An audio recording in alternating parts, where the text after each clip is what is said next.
Well, hello, that's me again. Today is July 2nd, 2025. If you have the actually the red hue on my face, it's because suddenly in Seattle area we have sunny days, and the light probably creates this type of the situations with me. However, what you see in the beginning is one of the production plants in the Dnipropetrovsk area. They call it Dnieper, the city of Dnieper. They just changed their name, and we can only assume that it is not the Yuzhmash, of which we're expecting photographs anytime now, right? Since the last time Mr. Oreshnik visited that facility. But even what you see in the beginning, it's pretty much testimony to what is happening to all those production plants in Ukraine, or rather former Ukraine, and what is going on all around the world related to all those events. And I will start not with the actually anybody who expects me to comment on the situation between Russia and Azerbaijan. I want to address you to my blog where I wrote about it, and I don't think it's such a overly dramatic thing. But yeah, Azerbaijan tries to play its own game. It's not going to succeed, but these are attempts to create a degree of the tension on Russian borders. But this is beyond the point, and you will go and read in my blog about this diaspora thing. Unlike it is, for example, official, established, recognized by Russian state, the union of the Azerbaijanis living in Russia, which are absolutely law-abiding Russian citizens, and so there's no problem with them. So, but what I'm saying is just, if you want to learn some details about this, go and read it in my blog. But we'll start, of course, with Mr. Macron calls Mr. Putin. So he called, of course, it was on the insistence of the French side. And the question here is that when people say, oh my God, it's some breakthrough, it's some diplomacy. No, it is very simple. Macron and other European states secretly were trying to, Macron was doing this openly, he was trying to call Putin, Putin wasn't responding, but other European states, including, we assume, Germans, which of course Mr. Scholz called Vladimir Putin about before he left his position as the chancellor, but why would Macron again insist on this and suddenly call Vladimir Putin? So why don't we go to Le Parisien? It's keep in mind, this is French newspaper, so it has the retards and morons and people with no integrity who work there, but still, look what they say. It's a machine translated from Le Parisien that a common interest to be renewed. I don't know what's common interest here, but okay, let's read this thing. The marathon call between Macron and Putin after 3 years of silence. And so, guess what? 3 years after their last conversation, Emmanuel Macron and Vladimir Putin spoke on Tuesday for 2 hours. On the agenda of this unprecedented meeting, Iran and Ukraine. First, there is absolutely nothing unprecedented about it. As I already stated, bunch of the European chihuahuas were trying to contact Vladimir Putin and try to set things in some way, whatever they were trying to achieve. And so, Le Parisien, being French, losers, so they continue to write all this garbage that it had been almost 3 years since they had spoken to each other, and then they talk about how the war of aggression against Ukraine started and was criticized by his peers, and then the repeated massacres and abuses of Russian troops put an end to this illusion of changing things. But the threats confides a person close to the case had never been broken. So, I mean, these are French, okay? These are people who still do not understand that they are absolutely unimportant country, as I already stated. Remove nuclear deterrent, which is pathetic anyway, of France, and Airbus, what's left? Maglevs? which are overly expensive and absolutely useless economically. What else? Renault and Louis Vuitton, that's pretty much it. That's the only thing which France produces, and well, also riots and multiculturalism, which eventually probably will make sure that this country ceases to exist as France, probably by 2050, but I could be wrong. That probably can last for another 10 years. But yeah, they are done. But still, why does he? And they talk about this, Iran, they talk about Ukraine. So let me put it this way. About Ukraine, let's talk first about Iran.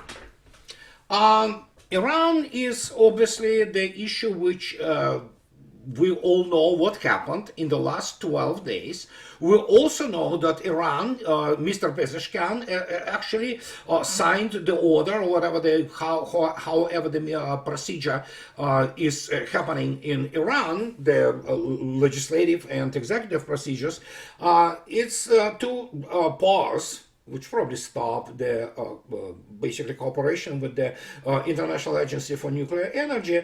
And people already openly state that everybody knew that, yeah, Mr. Grossi and the whole thing is essentially have been corrupted and penetrated by MI6 and CIA. They had nothing to do with any kind of the development and control of the nuclear energy. They are there to subvert this organization and act as the intelligence asset, period. Mr. Grossi, he doesn't have free space on himself without the stamp of some intelligence service ranging from Mossad to MI6 to CIA. So anybody who continues to cooperate with this organization, especially when it comes down to the situation which happened between Iran and Israel, yeah, there's no point, and but it's just the part of it. And of course, the United States didn't help by even if doing this kabuki theater with bombing so-called Iran nuclear facilities. So Macron is very interested about it. Why? Well, a simple thing, and this is one of the factors. And the main factor here is that suddenly France, and yeah, just drop this, pretense that, oh yeah, France actually, 70% of French energy is the nuclear. Well, yes, it is. The problem is there are all kinds of the technological issues and technical issues with those nuclear power stations, and very many of them require actually pausing and stopping them to actually renew things there, including this famous case with the piping, which was rusted all over. But so there are issues there. And Mr. Macron, who obviously does very many things for PR, and he for some reason thinks that he can play the game of this great French leader, which he is not even close. He is a clownish figure, as is his country. But the point is that he wants to do this PR and show that he can speak on equal terms with actually superpowers. And he can't. And as the result, they saw what happened between Iran and Israel, and they understand if Iran really gets pissed off, which might happen, because some people, many, I'm not among them, but you know what, I could be wrong. But they think that the war will continue eventually very soon. I think that's the difference. I mean, I think it will continue, but obviously it's not necessarily very soon, because Israel was mauled pretty badly, actually. But yeah, they are building next plans to probably attack Iran. And if Iran actually closes the Hormuz Strait and begins to attack all kinds of other, Arab facilities, especially oil facilities in the region, well, guess what? Europe gets it big time, because Europe obviously doesn't have its own resources. It is barren, essentially. It has some, but essentially it is a completely dependent entity on other countries, from Russia to United States to obviously Middle East. And then suddenly, once this thing gets destabilized, guess what? Europeans might end up paying, I don't know, $25 or 25 euros per liter, or who knows what it might be. And again, do not draw merely parallels with 1974 oil crisis and the birth of OPEC. We might be looking at something else entirely. And that's why Macron is worried, because obviously he wants to abuse his power. He wants to stay in power. I don't know what's the deal with French constitution. Obviously it can be thrown out. It's absolutely useless. It's a totalitarian Sovereign state, essentially.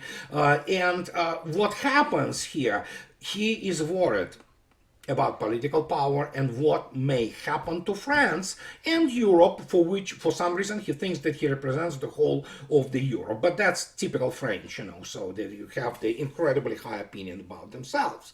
And so that's the part of it. But second part, of course, is Ukraine.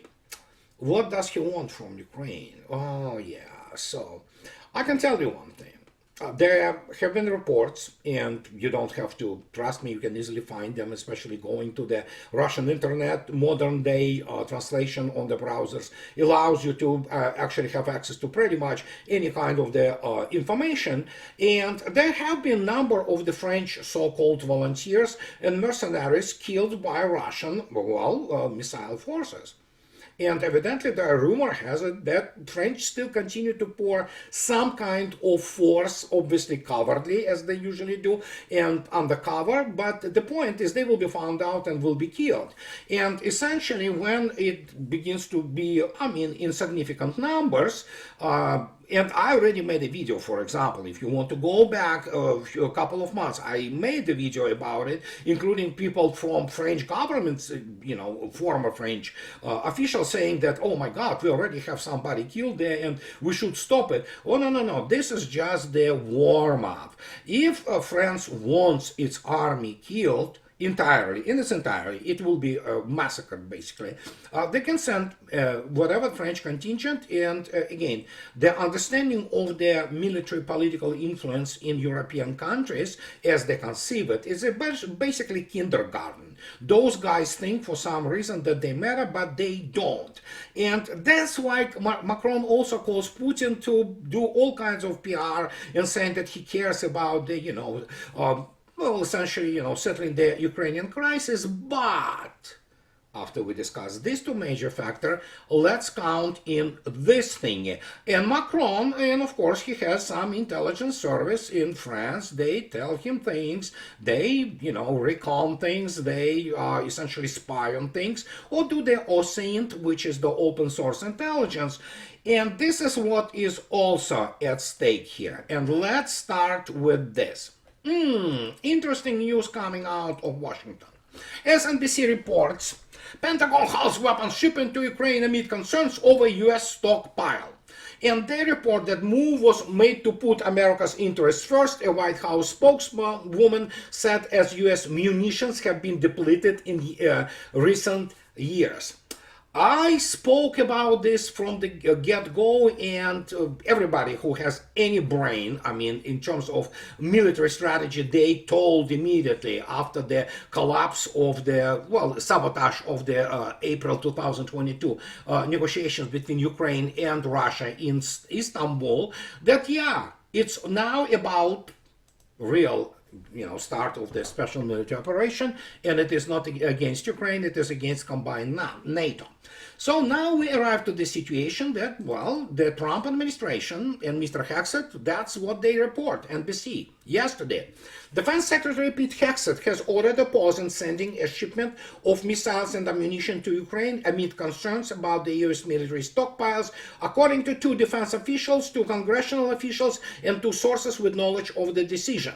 So, and they talk about, which we warned about from the get-go, that U.S. stockpile of munitions, which has been depleted after years of the United States sending weapons to Ukraine. The munitions and other weapons could be held up until the assessment is complete, the two defense officials and two congressional officials stated. The weapons being delayed include dozens of Patriot interceptors that can defend against incoming Russian missiles. No, they can't, but whatever. Thousands of 155mm high explosive howitzer munitions, more than 100 Hellfire missiles, more than 250 precision guided missile systems known as GMLRS, and dozens each of Stinger and what have you.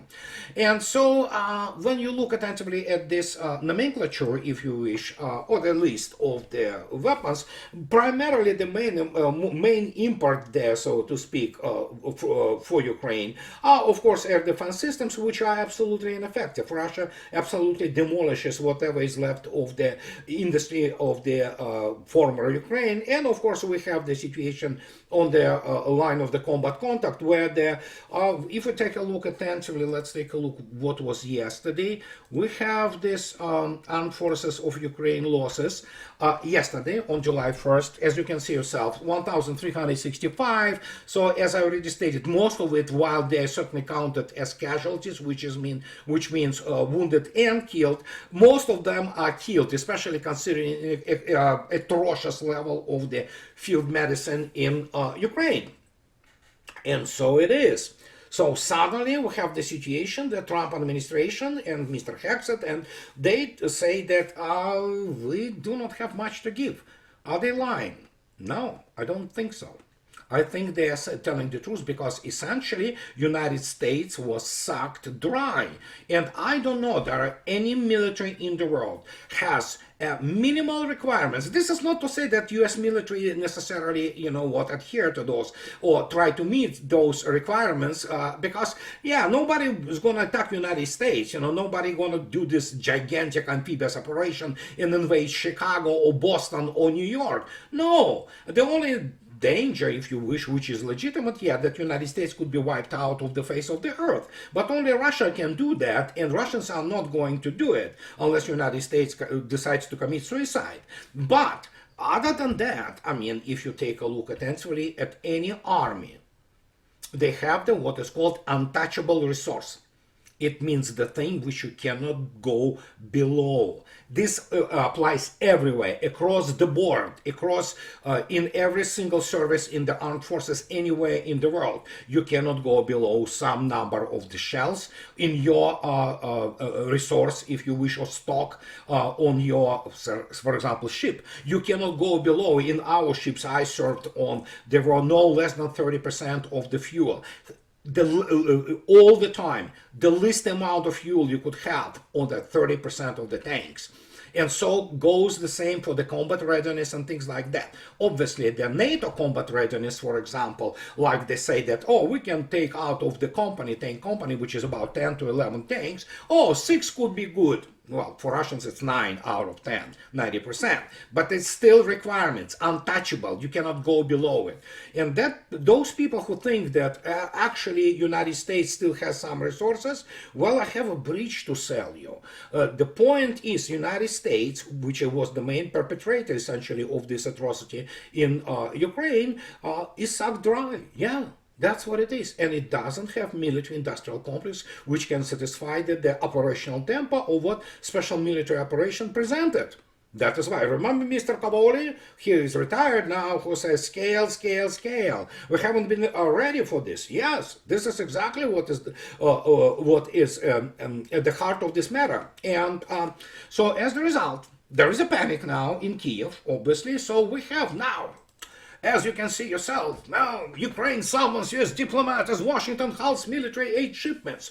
Ukraine Foreign Ministry summoned a senior U.S. diplomat Wednesday to express concerns over the White House decision to halt weapons shipments, warning that the delays in military assistance would embolden Russian forces. Well, it's Ukrainians, they lie to you. Russians do not need any emboldenment, if you wish. They continue to do what they're doing, for the last 3 years. Exterminating NATO forces, which is Ukraine, and all those volunteers have become.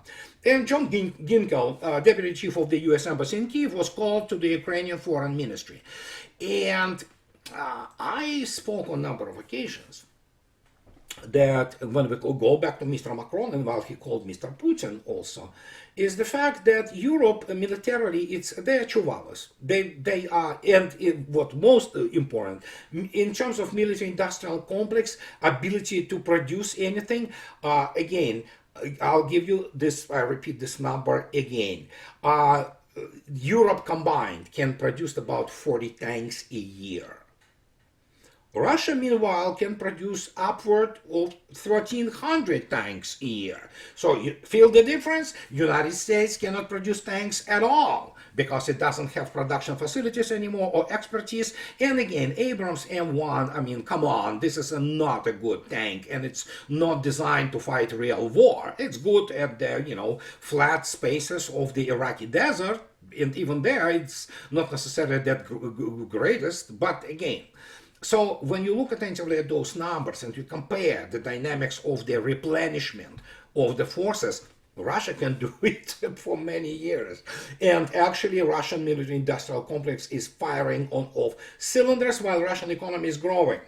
And when you compare this to the pathetic state, economic state of Europe, not to speak about the technological backwardness of European NATO and the United States, then it becomes very clear that without United States supporting this criminal Nazi regime in Kiev, Europe can go around and declare whatever it wants by means of these gynecologists von der Leyen or doing 360 degrees turns per Annalena Baerbock, or, parading those intellectuals, quote unquote, like Mr. Starmer or Mr. Macron.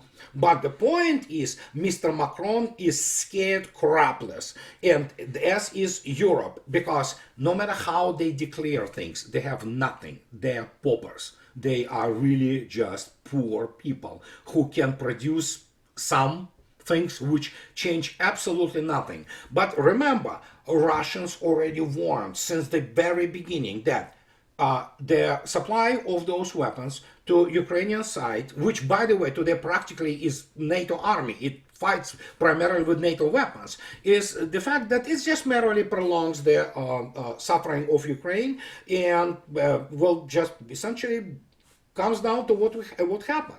So people say, oh, that might be the secret deal between Trump and Putin. Well, Trump had more than a half a year to do the secret deal. But no, it's just the fact that essentially already even during Biden administration, I warned, many warned, not only me, we warned that the United States was essentially running out of things. And so it's nothing new. It's just that at some point of time, you have to come to the conclusion that you cannot continue this anymore unless you want to completely deplete U.S. Army and turn it into the hollow force, which it is already today. It is not designed to fight modern war, and it's not gonna do well against such enemy, even in the conventional conflict as Russia. And so here we are, and Mr. Macron and Europeans, they are trembling. But you know what, guys? You have been warned.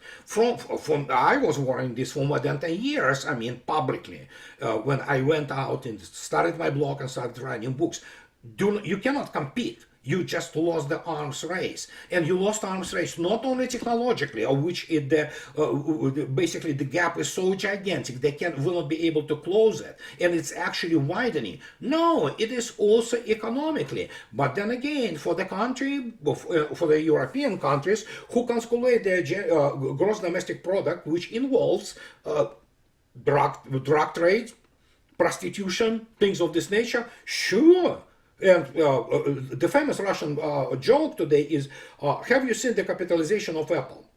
Which is, of course, what? It's essentially joke. It's just, yeah, it doesn't matter what your capitalization is. Unless you can produce and deliver it and make it useful, what's the point? But what can I say? What do I know? And so we have this situation. But if that hasn't been enough, so while, as you know, Russian economy have been torn to pieces, and we have the situation with the actually entire a naval shipyard transferring yet another frigate for Indian Navy, a beautiful ship, Project 11356, which carries, it doesn't carry zircons, it carries the Russian Indian version of Onyx. Well, it's kind of Onyx-ish, but it's obviously of the Brahmas anti-shipping and land attack missile. It's a very serious weapon. So what can I say? It's just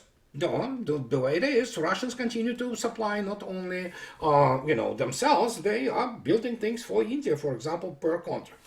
Now we go back to this news. These are very interesting. This is Mr. Freuding. You see him? Look at this. He's a brave German, military guy, So, yeah, the reason it's important, he's Major General, is because he became the General Inspector, which is essentially the Chief of the General Staff of the Bundeswehr. And so Mr. Fröding, unlike his predecessor, let's take a look at his CV. It is a very interesting CV, let's put it this way. As you can see yourself, he was born in 1971 in Weiden, and Fröding joined the Bundeswehr in 1990 and was trained as an officer candidate in the Tank Reconnaissance Battalion.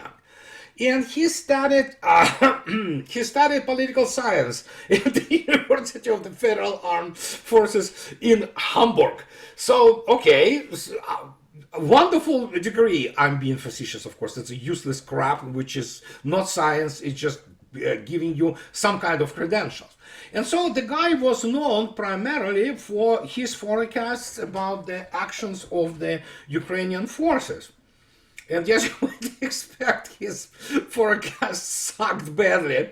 And he was actually one of those admirers of the Kursk adventurism, where they killed 80,000 of Ukrainian force.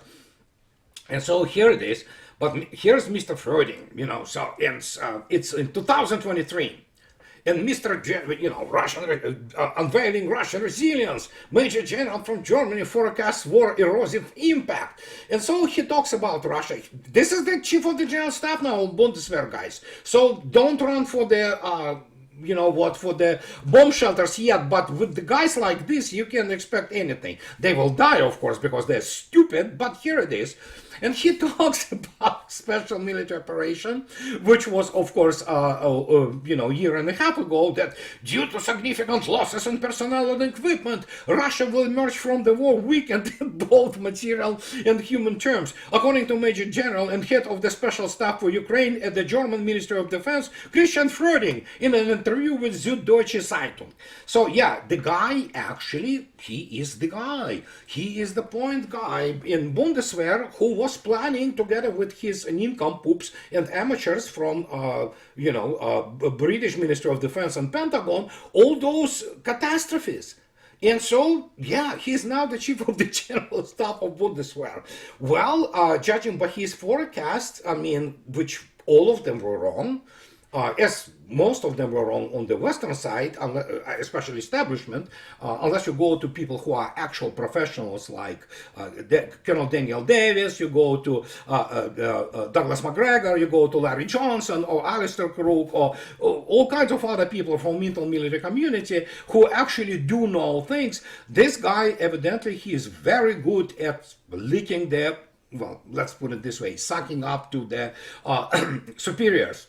And this is the only reason, I believe, granted his expertise, quote unquote, that he became the chief of the general staff of the army, which is Bundeswehr, which doesn't have future, as doesn't Germany in its present condition.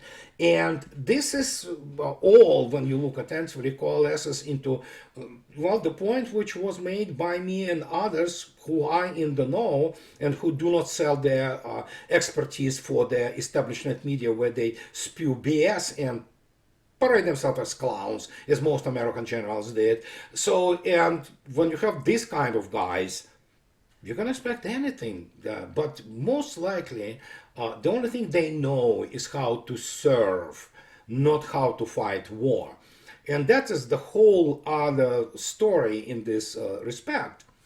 But I'm not going to be concentrating too much on this. But let me tell you, in conclusion, that Macron's call was out of desperation and out of fear. Europe is shaking now in its boots, and it's shaking because they really understand now that the United States reached the end of the rope.